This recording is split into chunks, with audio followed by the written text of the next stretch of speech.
They were not soldiers. They were not rebels.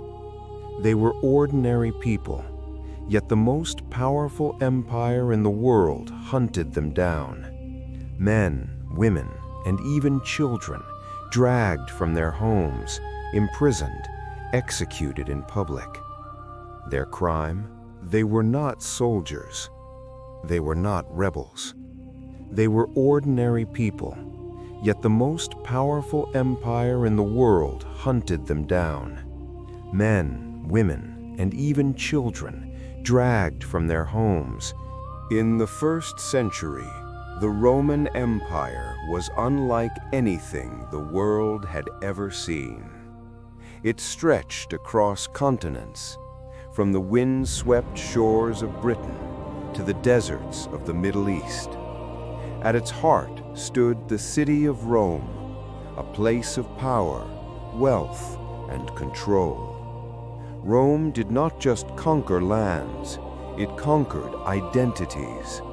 People were expected to obey, to conform, to respect Roman gods, and, above all, the authority of the emperor. Religion in Rome was not just personal belief, it was political loyalty.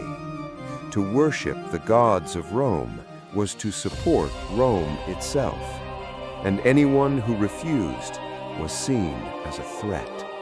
Then something new began to spread. Not in palaces, but in homes. Not among the powerful, but among the poor. A message of hope, of forgiveness, of a kingdom not built by human hands. The teachings of Jesus Christ. His followers believed something radical, that there was only one true God, and that no emperor, no matter how powerful, could take his place. This belief changed everything, because it meant one thing. Christians refused to worship the Roman gods, and more dangerously, they refused to worship the emperor. To Rome, this was not just religion, it was rebellion.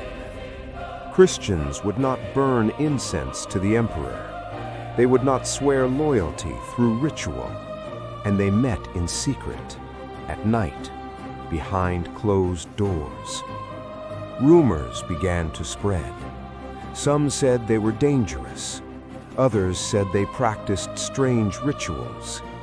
They were accused of atheism for rejecting Roman gods, disloyalty, even cannibalism, misunderstanding their rituals.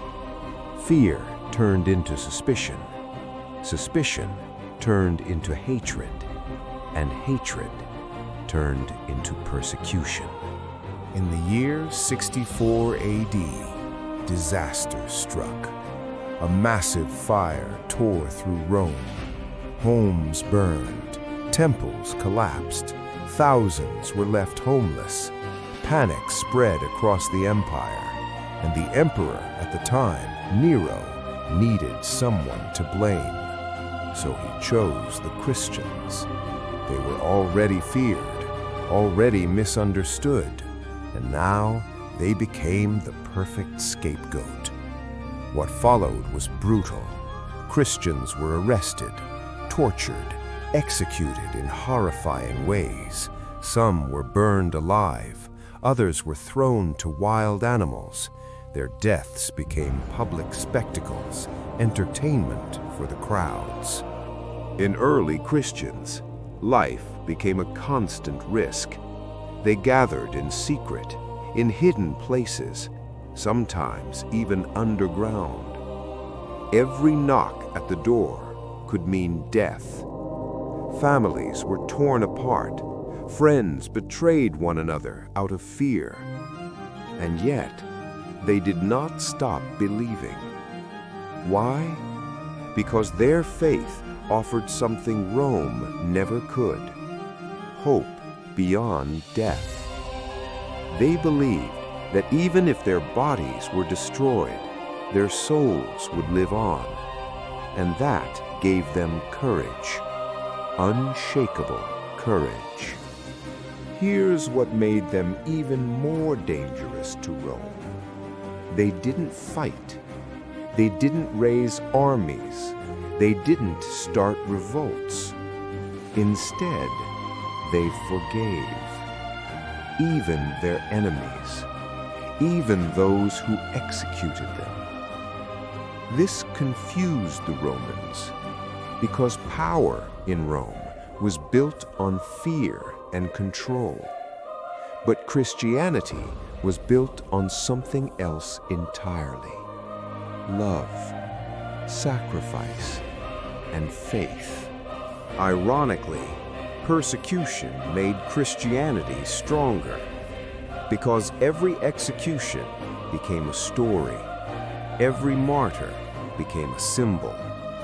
People began to ask, what kind of belief is this that people are willing to die for it? And slowly, the faith spread from city to city, from house to house, across the empire itself. For centuries, Christians were hunted, but something began to change. More and more people converted, even within the Roman army, even within the government, until one day, everything shifted. The Emperor Constantine embraced Christianity, and with that, the persecution ended. The hunted became protected, and the faith that once hid in the shadows rose into the light. So why were Christians hunted? Because they believed in something greater than empire. Because they refused to bow. Because their faith could not be controlled. And in the end, that is exactly what made them unstoppable. Their story is not just history. It is a reminder that ideas, beliefs, and convictions can survive even the most powerful forces in the world. And sometimes, what is hunted becomes what changes everything.